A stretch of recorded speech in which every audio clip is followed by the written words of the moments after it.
Hello. मेरे नए channel, नाम क्या है नए चैनल का? हेलो। मेरे नए चैनल मधुज जो दिल कहे पे आप सबका स्वागत है। उम्मीद पे एक बहुत अच्छा कोट आज सामने आया। मोटिवेशनल कोट था। वो कहते हैं कि उम्मीदें या एक्सपेक्टेशन जो है वो रखनी चाहिए या नहीं रखनी चाहिए, और किस से रखनी चाहिए। तो चलो, कोट तो मैं आपको बाद में बताऊंगी, लेकिन उससे पहले एक आपके साथ में कहानी शेयर करती हूँ। हो सकता है आपने सुनी हो, एक बार कोशिश करना मेरे से सुनने की। एक किसान था, बहुत बड़ा उसका खेत था जिसमें वो अपनी फसल लगाता था। बीज बोए, धीरे धीरे पौधे बड़े होने लगे, फसल तैयार होने लगी। तो जैसे उसके पौधे बड़े होने लगे तो एक चिड़िया ने आके उसमें अपना घोंसला बना लिया और उसमें अंडे दे दिए। 4-5 अंडे, कुछ दिन में उसमें से छोटे छोटे से बच्चे निकल आए। चिड़िया रोज सुबह को चली जाती और उनके लिए दाना अपने मुंह में चोंच में भर के लाती और उनको आके खिलाती। कुछ दिन बीत गए, बच्चे थोड़े से बड़े हो गए, बहुत थोड़े, अभी बहुत छोटे थे। बच्चों ने एक दिन सुना किसान अपने खेत में आया और उसने साथ में कुछ रिश्तेदारों को लेकर आया। वो लोग आपस में बात कर रहे थे कि भाई अब फसल तैयार हो गई है, इसको अब काटने का समय आ गया है। तो किसान अपने रिश्तेदारों से बोल रहा था कि चलो भाई, मिलके इस फसल को जल्दी से जल्दी काटना है। ऐसा कह के वो लोग कहां से चले गए। शाम को जब बच्चों की माँ आई चिड़िया, तो बच्चों ने बड़ा डर के बताया कि माँ, ऐसे जो था किसान आया था और वो ऐसे बोल रहा था कि वो रिश्तेदारों को लेकर आएगा और पूरी फसल को काट देगा, तो हमारा घोंसला तो टूट जाएगा। हम लोग कैसे, कहाँ जाएंगे? अभी तो हमें उड़ना भी नहीं आया। तो उनकी माँ ने कहा, चिंता मत करो, आराम से बैठे रहो।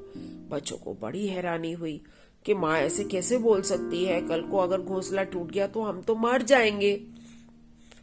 ऐसे करते करते 10-15 दिन निकल गए और वाकई में कोई नहीं आया फसल को काटने के लिए। बच्चे बहुत खुश निश्चिंत होके वो अपना धीरे धीरे करके बड़े हो रहे थे। कुछ दिन निकल गए, 10-15 दिन। फिर एक दिन किसान को बच्चों ने सुना बात करते हुए। वो इस बार अपने साथ कुछ मजदूरों को लेकर आया और वो आपस में ये बात कर रहे थे कि भाई चलो, कल से ही फसल काटने की तैयारी करनी है। चले गए। शाम को चिड़िया आई, बच्चों ने फिर से बताया कि माँ, ऐसे किसान जो था वो लेके आया था कुछ मजदूरों को और वो कल से काटना शुरू करेंगे और हमें तो अभी भी उड़ना नहीं आया। माँ ने कहा, निश्चिंत रहो, कुछ नहीं होता, चिंता मत करो। और वाकई में कुछ नहीं हुआ। 10-15 दिन फिर निकल गए। बच्चे थोड़े और बड़े हो गए, धीरे धीरे करके उड़ना सीखना शुरू कर दिया।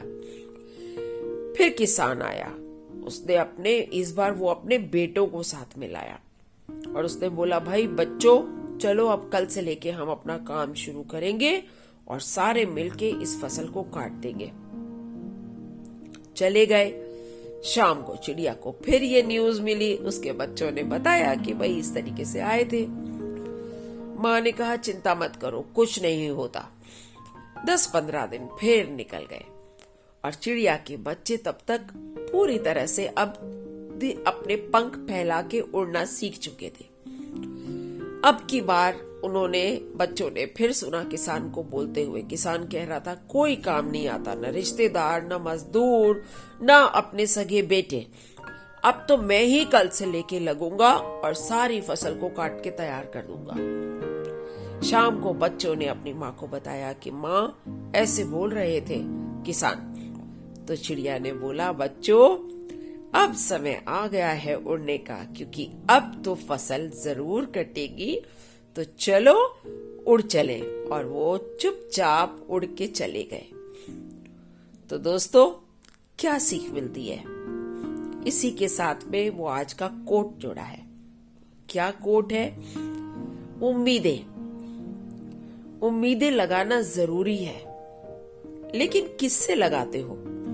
अपने माँ बाप से, अपने भाई बहनों से, या अपने दोस्तों से, अपने रिश्तेदारों से, अपने टीचर्स से, अपने प्रोफेसर से, ऑफिस में अपने बॉसेस से? किससे उम्मीद लगाते हो? अगर उनसे उम्मीद लगाते हो तो निराशा हाथ आ सकती है। मैं फिर बोल रही हूं, निराशा हाथ आ सकती है, लेकिन जिस दिन उम्मीद सिर्फ अपने से रखोगे, उस दिन आपको अपने लक्ष्य को पाने से कोई नहीं रोक सकता। तो चॉइस आपके हाथ में है। फैसला आपने लेना है कि दूसरों से उम्मीद लगाकर अपने को निराश करना है या खुद से उम्मीद लगाकर अपनी मंजिल को पाना है। अच्छा लगा हो तो मेरे चैनल को सब्सक्राइब जरूर कीजिएगा।